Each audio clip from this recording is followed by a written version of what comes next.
describe the powerful role of religion in Roman culture.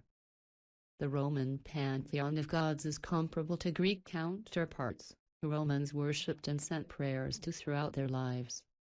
The general openness of Roman religious beliefs allowed the Romans to easily incorporate and absorb foreign gods and cults. In the imperial period, an imperial cult developed to worship the emperors who were deified upon their death. The Roman people considered themselves to be very religious. Religious beliefs and practices helped establish stability and social order among the Romans during the reign of Romulus and the period of the legendary kings.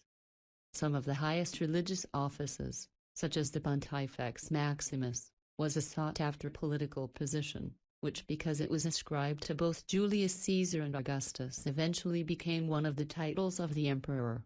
Women who became Vestal Virgins received a high degree of autonomy within the state, receiving rights other women would never receive both during and after their 30 years serving the goddess of the hearth, Vesta.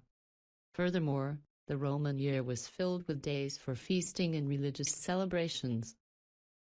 The Roman pantheon of gods can be easily juxtaposed to Etruscan and Greek deities. Jupiter, Greek Zeus, was considered the most powerful and important of all the gods. In nearly every Roman city, a central temple known as the Capitolia that was dedicated to the supreme triad of deities, Jupiter, Juno, and Minerva, Greek Hera and Athena.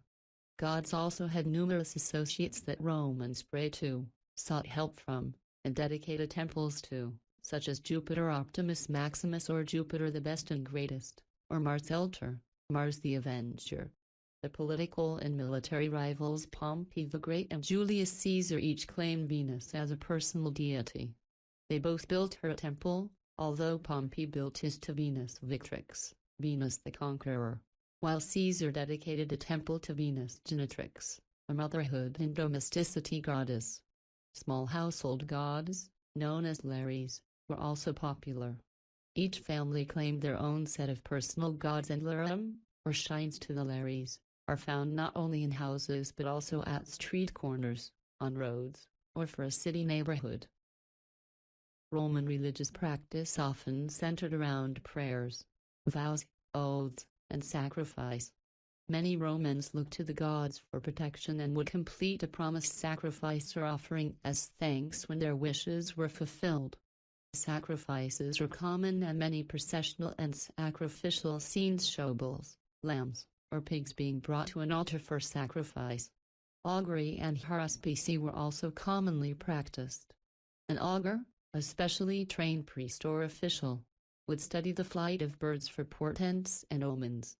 Many ceremonial functions could only proceed following an augur taking the auspices, including the foundations of towns, the declaration of war, and, hence the English word, the inauguration into political official. Haruspicy involved the careful study of the internal organs, usually the liver, of sacrificial animals to foretell the future.